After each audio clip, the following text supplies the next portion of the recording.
History is about to get crazy. From physical proof of Jesus Christ to the bizarre blood connection between King Charles and Dracula, here are some of history's most shocking secrets and amazing discoveries. History is shattered. A human skull has been found in Greece that's so old it'll make your head spin. Inside the dank and otherworldly Petralona Cave, researchers shattered history when they discovered a head from 700,000 years ago. Greece's Petralona Cave is covered in bauxite deposits that give the walls a reddish hue. The place looks as if it's covered in dried mud. There are stalactites and stalagmites, huge shields of stone. Honestly, it sort of looks like the kind of place where a mutant monster would hunt a group of lost cave divers. What you might not know is that Greece is filled with caves. Take away the ancient monuments and the modern cities, and Greece is one big rocky chunk of Swiss cheese. There are 12,000 caves, many of them rich in prehistoric fossils. In 1959, a group of locals found a hole in the ground at the bottom of Katsika Hill. They slowly started to explore the hole by rappelling into it with a rope. Scientists became especially interested when the locals began recovering petrified animal teeth and mysterious bones. Greek scientists wanted to find good stuff too, so they started to excavate, discovering a myriad of passages winding through the rock like rat tunnels. This was the start of a global fascination with Petralona Cave. In 1960, after a year of pulling anthropological treasures out of the cave, scientists made the most important discovery yet: a fossilized human skull lying amidst the bones of ancient creatures. Creatures like lions, bears, and hyenas that lived before the end of the Ice Age. The skull was not in particularly good shape. It was found sticking to the wall in a small cavern about a foot above ground. Its lower jaw had been ripped away, and the skull was covered in brown calcite. The one thing scientists knew for sure by looking at the skull was that it didn't belong to a human. It didn't belong to a Neanderthal either. In 1981, the skull was estimated at 700,000 years old. Academics believe it came from a hominid known as Homo heidelbergensis, a sort of missing link. Yes, it's true, the missing link is real. Only scientists don't call it a missing link. They call H. heidelbergensis a Middle Pleistocene species. In other words, it was a middle species between ancient ape-like hominids millions of years ago and more modern human species like Neanderthals and Homo sapiens. You might be wondering how any of this has shattered history. Well, the truth is that although most experts who have analyzed the skull classified it as Homo heidelbergensis, no one has been able to confirm it beyond a reasonable doubt. Some researchers, like anthropologist Aris Polianos, believe the skull is from an independent class of hominids completely unrelated to Homo erectus. This is where things start to get freaky. Homo erectus is an ancient species of what they call an archaic human, dating back about 2 million years. Most scientists agree that modern human species evolved from Homo erectus. I mean everyone, the Denisovans, Neanderthals, and you and me. If the skull from the Greek cave didn't belong to a creature in the Homo erectus lineage, then it came from a completely different type of human-like animal. What does it all mean? Did the skull belong to an ancient group of non-human humans nearly 1 million years ago? Could there have been a human-like species similar to our own but biologically different ruling the planet before us? With only one example of the skull ever found, it's a mystery without much substance for researchers to investigate further. We may never know the answers. The Caiaphas ossuary, proof of Jesus Christ. There is a bone box that might just prove Jesus Christ really existed. I'm not trying to convert you here, but by the end of this video you might be convinced that Christians are telling the truth. In 1990, archaeologists uncovered a hidden tomb in the Peace Forest suburb of Talapot, Jerusalem. Inside the tomb was something called an ossuary, or a bone box. An ossuary is sort of like an urn, like a big limestone chest for holding the bones of dead people. They were used in the 1st century AD, during the time of Jesus Christ, which this particular bone box was dated to. Okay, but just because a bone box is 2,000 years old doesn't mean it proves Jesus existed, right? Maybe it does. This is one of very few artifacts that can be linked directly to Jesus Christ as described in the New Testament. On the bone box is an inscription in Aramaic reading, Yehoseph bar Caiaphas. In English it says, Joseph, son of Caiaphas. Biblical scholars believe the inscription is a reference to a man named Joseph Caiaphas, the high priest in Jerusalem at the time Jesus was crucified. For years, and by years I mean centuries, Joseph Caiaphas has been blamed for ordering Jesus' execution. Matthew, John, and Luke each identified Joseph Caiaphas in their Gospels as being the high priest who presided over Jesus' trial. Joseph ordered Jesus to be arrested. Ancient historian Flavius Josephus also named Joseph Caiaphas as being the Jewish high priest from the years 18 to 36 AD. The high priest was a real person who lived and breathed, as confirmed by Flavius and the ossuary found in 1990. Does this prove Joseph presided over the trial of the man named Jesus Christ, self-proclaimed Son of God? Technically, no, but it does give reliability to the Bible and specifically to the Gospels. But just wait, I have one more piece of evidence to blow your mind. Do you know the name Pontius Pilate? He was the Roman prefect who ruled Judea between 14 and 37 AD. According to the Bible, Pontius was there at Jesus' trial and ordered him to be executed. He played a major role in Jesus' demise. Guess who mentioned Pontius Pilate in their book on history? It was Flavius, the same ancient historian who named Joseph Caiaphas as the high priest. In 1961, Italian archaeologist Dr. Antonio Frova uncovered a stone while excavating an ancient Roman theater in Israel. The theater, in the ruins of Caesarea, was built by the legendary King Herod around 10 BC. On a piece of carved limestone in the ruins was the inscribed name of Pontius Pilate. Two stones carved with two names from two men involved in the crucifixion of Jesus Christ. This is real physical evidence of biblical characters existing in the flesh. But is it irrefutable proof that Jesus was real? I want to hear your opinions in the comments. The Great Stone of Destiny. How would you like to own an artifact called the Stone of Destiny? I feel like having something with such a bold name sitting on the shelf would give you an extra bit of oomph in the morning. Well, this historic symbol of Scottish royalty used to be nothing but a doorstep. The Stone of Destiny, also called the Stone of Scone, or in the Celtic tongue, the Lia Fail, is an ancient relic used in crowning ceremonies for the monarchs of Scotland since the Middle Ages. The first documented use of the stone was in 1249, when Alexander III took the throne, but most Scots believe it to be significantly older. One legend is that the Stone of Destiny was used as a pedestal for holding the Ark of the Covenant. It supposedly dates back to biblical times. Jacob allegedly used it as a pillow at Bethel. The stone was brought all the way from Syria to Egypt by King Gathelus. Then one of his descendants carried the stone to Ireland, where it was used in the coronations of ancient Irish kings. From there, an invading Scottish army brought the stone to Scotland. Legend has it that from then on the stone was used by the Celtic kings of Scotland. The first to use it was Gaelic king Fergus Mór in the 5th century when he established the kingdom of Dalriada. This was north of modern Glasgow in an area now called Argyll. The stone continued to be used during the coronation ceremonies of Gaelic-speaking kings for centuries. When the kingdoms of the Scots and Picts were united by King Kenneth I of Dalriada in 840 AD, the capital was moved to Scone along with the Stone of Destiny. Legend has it that from then on, all new Scottish kings were enthroned on the Stone of Destiny, which was positioned atop Moot Hill in Perthshire. In 1296, King Edward I of England, aka Hammer of the Scots, stole the ancient stone and took it to Westminster Abbey in London. It became a part of the coronation chair, built specifically to hold the stone in 1301. The first English monarch to be crowned atop the stone was Edward II. The trend continued up until 1996, when the English finally agreed to give it back to Scotland. It was on St. Andrew's Day, November 30th, when roughly 10,000 people gathered in Edinburgh to witness the return of the mystic stone. After 700 years as an English captive, the Stone of Destiny was finally back in Scotland.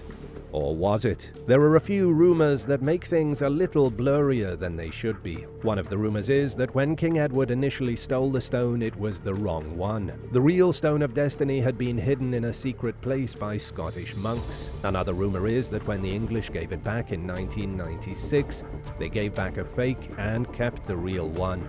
Things got even more bizarre recently when a team of scientists conducted a full analysis of the stone. Researchers were able to track the origin of the stone to the area of Scone in Scotland. This means it likely wasn't used as a pedestal for the Ark of the Covenant, unfortunately. It's also most likely the real Stone of Destiny, not a fake.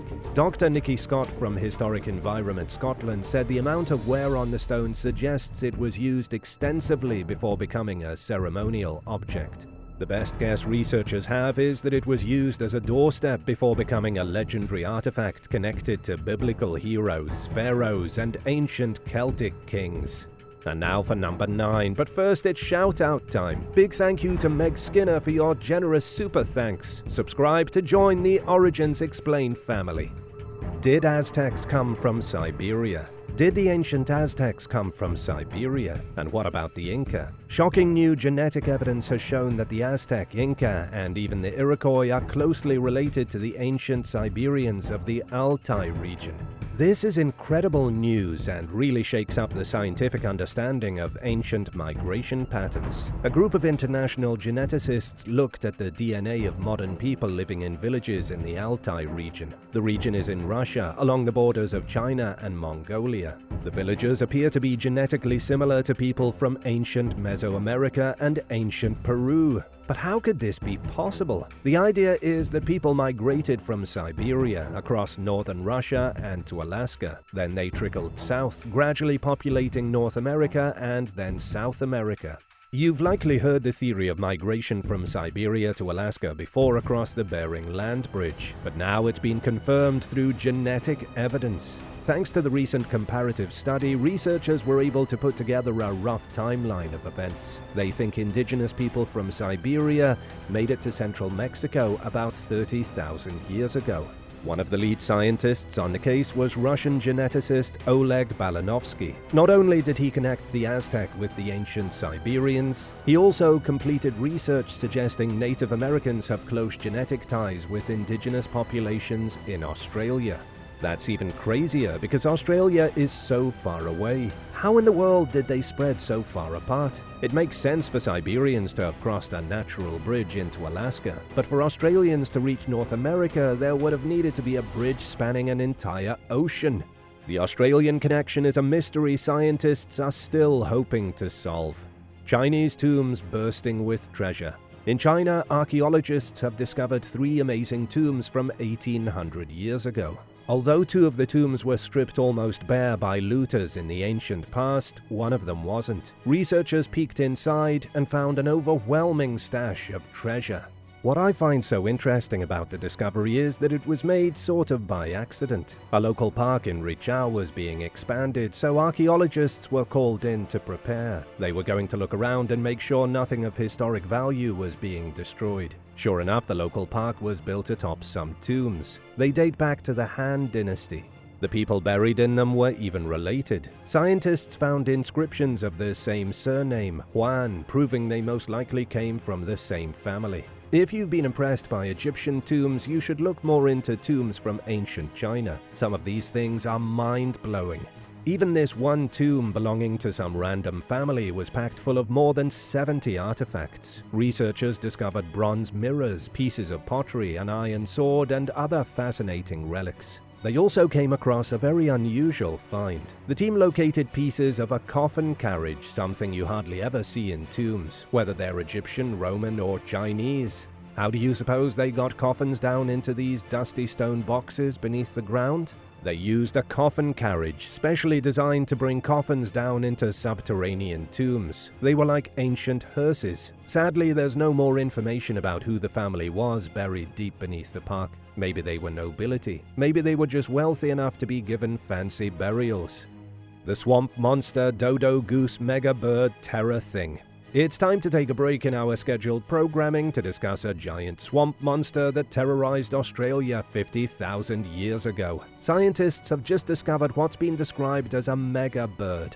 Expert Dr. Phoebe McElnerney said it looked like a giant goose. Only this beast was far more dangerous. How big does a bird have to be to get upgraded to mega bird? In this case, 6.5 feet tall and 500 pounds heavy. Scientists from Flinders University in Adelaide found the most complete skull ever of Genyornis newtoni in Australia. They're saying the creature was similar to a dodo bird related to early waterfowls, and it laid eggs the size of watermelons. Researchers also believe the terrifying bird monster could have been wiped out by early humans. What kind of crazy prehistoric people would hunt such a monstrosity? According to researchers from the university, prehistoric Australians. Even though the flightless bird was huge, it was still a walking buffet. A few people with sharp sticks could have brought one down. People also really liked its eggs. Scientists have found burnt eggshells at human encampments. They didn't need to hunt the birds to push them into extinction. Human beings may have stolen so many of their eggs that eventually no more megabirds were born. As for where the giant bird lived in Australia, its environment isn't around anymore. It used to live in swamps and wetlands alongside other freakish creatures from prehistory. But those wetlands are mostly dry salt lakes now. Sunken structures point to a lost civilization.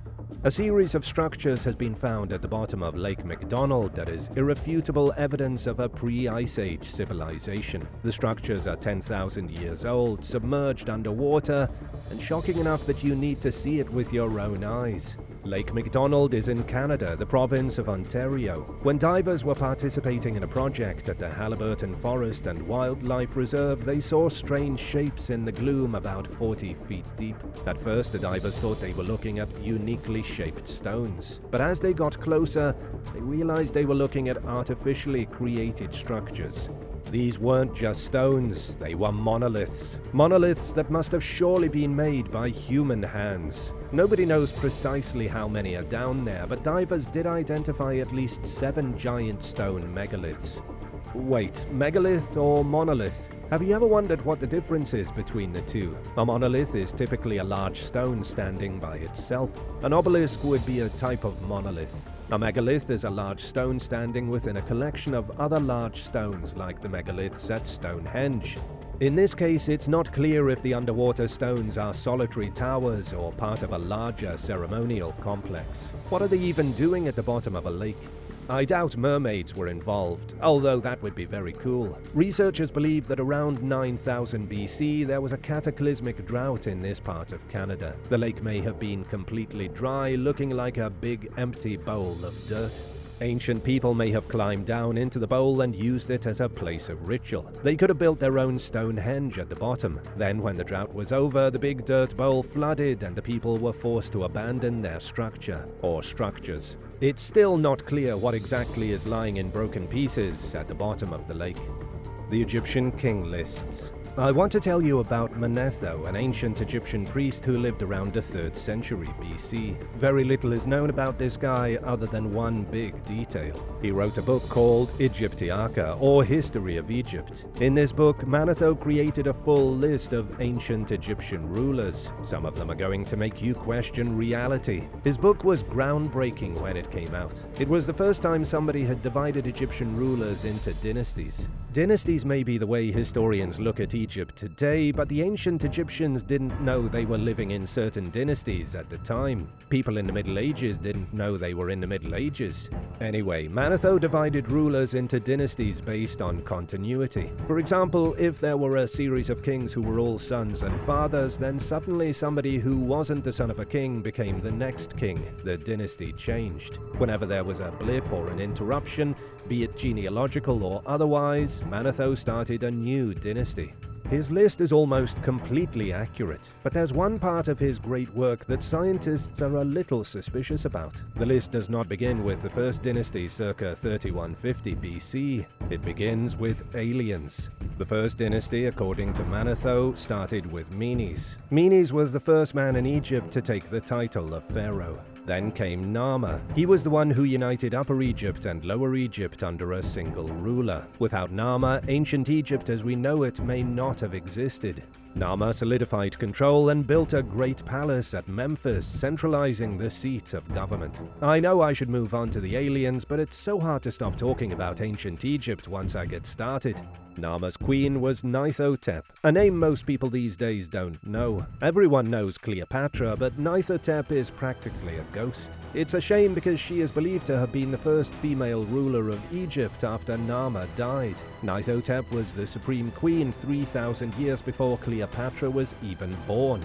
Chronologically speaking, Cleopatra is closer to us today than Queen Nithotep of the First Dynasty.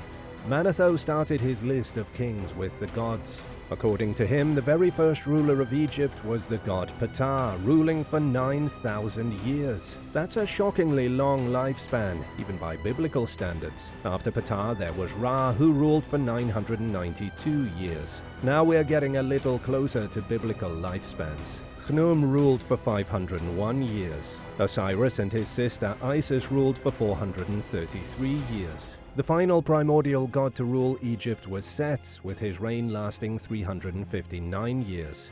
Then came the demigods: Horus, Anur, Anubis, Amun, Ma'at, Thoth, and Geb. Those gods all ruled for roughly 100 years each. That feels a little more in the realm of humanly possible. Only after the demigods did Manetho list the first dynasty kings like Nama. How realistic do you think Manetho's list is? While it's easy to dismiss the god kings as myth, what if there's more to it? What if, just like in the Bible, people really did live for centuries? Let's get even crazier. What if the Egyptian gods were from the same race of super-advanced beings as people in the Old Testament, like Noah and Enoch? And what if they weren't men at all, but space aliens come to Earth to rule the meek? The strange stone orbs of Britain. Strange stone orbs have been found all across Britain, and nobody can make sense of them. They look kind of like bocce balls, smoothly rounded stone balls pulled from Neolithic tombs and other bizarre sites. Maybe you can make more sense of them than I can. In the northern part of Scotland, in the sparsely populated Orkney archipelago, there is the island of Sanday. It has some sandy beaches, but you won't find sunbathers here. It's often dark, foggy, and wet with rain. Yet nestled on the side of a cliff is a prehistoric tomb, evidence people lived on this harsh and remote island 5,500 years ago. In 2021, archaeologists made their way to the tomb and excavated it. Because of its precarious position right at the edge of the sea, researchers are afraid that it's only a matter of time before the tomb sinks. Hugo Anderson Wymark from National Museum Scotland was the co-leader of the research. Hugo and the team scoured the single chamber of the tomb, which was presumably made to be the final resting place of somebody very important. The owner of the tomb didn't leave behind a name or any evidence of who they were, nor why they were so important. Even their body is long gone. But they did leave behind 2 polished stone balls. Researchers discovered a pair of rock balls buried beneath the tomb floor, each one about the size of a tennis ball. The mystery is only beginning. Balls like these are everywhere in the British Isles. Scientists have found over 500 of them, each ball left behind by someone who lived in the Neolithic era, typically around 5,000 years ago. What were they for? Why were there so many of them? Farmers across Britain have been digging up these strange stone balls in their fields for centuries. But it was only recently that they stopped throwing them away as trash. You wouldn't think a stone clump was an artifact if you were a 19th century farmer. It was only in 1851 that archaeologist Sir Daniel Wilson noticed the importance of the stone balls. By the 20th century, only 100 of the balls had been documented. Most of them have been found over the last few years now that people know what to look for.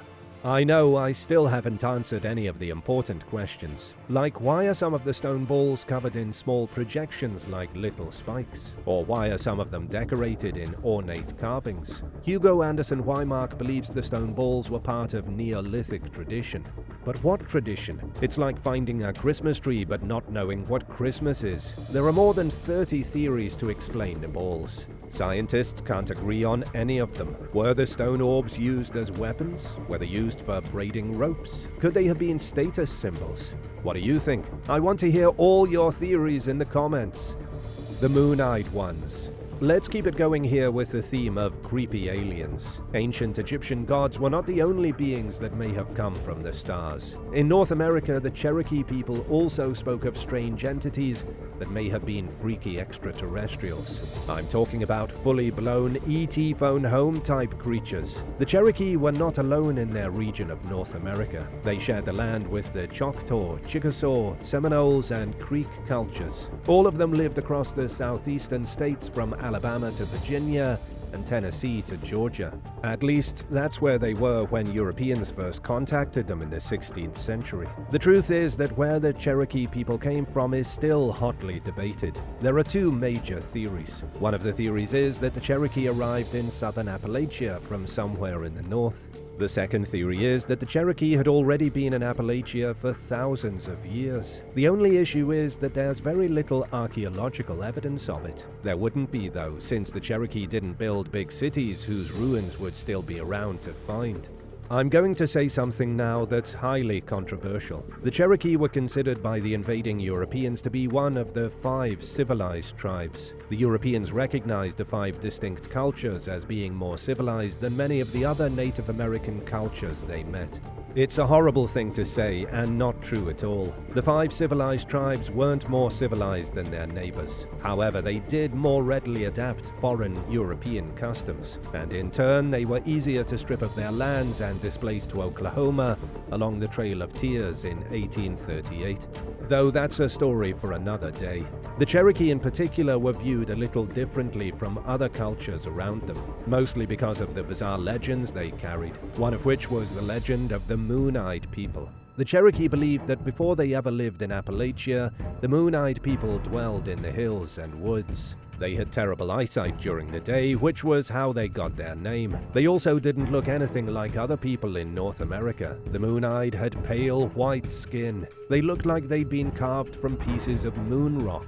When the Cherokee arrived in Appalachia, legend has it they destroyed the moon-eyed people. There was supposedly a whole civilization of the weird, alien-like beings in Appalachia. The Cherokee either destroyed them or the moon-eyed people slowly faded and disappeared. You and I may never know the truth of what happened, but we'll always have the legends. King Charles and the Vampire. We've all seen the incredibly disturbing portrait of King Charles III. If you haven't, go look it up right now. I assure you, it's horrifying. In the wake of the portrait's release, I thought it would be nice to talk a little bit about the king. More specifically, I want to fill you in on his secret heritage. Did you know King Charles, the monarch of the United Kingdom, is related to Dracula? It's true. King Charles can trace his ancestry back to Vlad the Impaler, aka Vlad Tepes, aka Dracula. You couldn't find two men more different than Charles and our friend Vlad. Charles lived what you might call a life of luxury ever since his birth in 1948. He became King of England on September 8, 2022, after his mother, Queen Elizabeth II, passed away. Vlad was born in 1431 and ruled Wallachia until his death in 1477. Vlad earned his nickname the Impaler because he impaled his enemies. He was a brutal warlord, still celebrated as a national hero in Romania. Why? Because of his stalwart resistance against the Ottoman Empire as they tried to expand into Europe. No, he didn't drink the blood of his enemies. His father was Vlad II Dracul, a member of the ancient Order of the Dragon. Sounds cool, doesn't it? The name Dracula means son of Dracul. Vlad the Impaler was turned into a vampire by Bram Stoker and his imagination. To understand how Vlad and Charles are distant cousins, we need to do some genealogical digging. Queen Elizabeth II's grandmother was Queen Mary of Teck, married to King George V. Queen Mary's father was Francis, Duke of Teck, who was a member of a branch of the Württemberg royal family, but not the main house of Württemberg itself. Queen Mary's mother, Princess Mary Adelaide of Cambridge, was a British royal and granddaughter of King George III.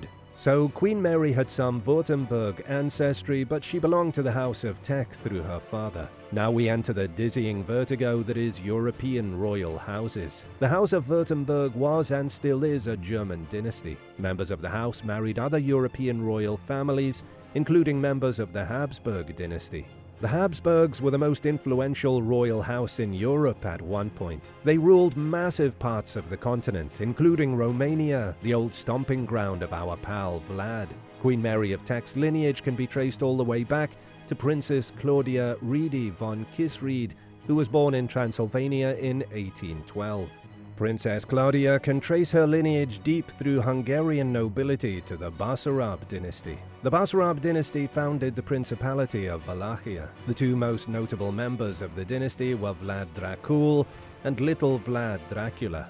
Through this complicated helix of dynasties and family houses, the blood of Vlad is in the blood of King Charles. Now that horrifying portrait he released is starting to make a little more sense. What's the craziest ancestral connection you've ever heard of? Let me know in the comments, and don't forget to hit subscribe before you go. Thanks so much for watching, and come back soon for more amazing videos on ancient history.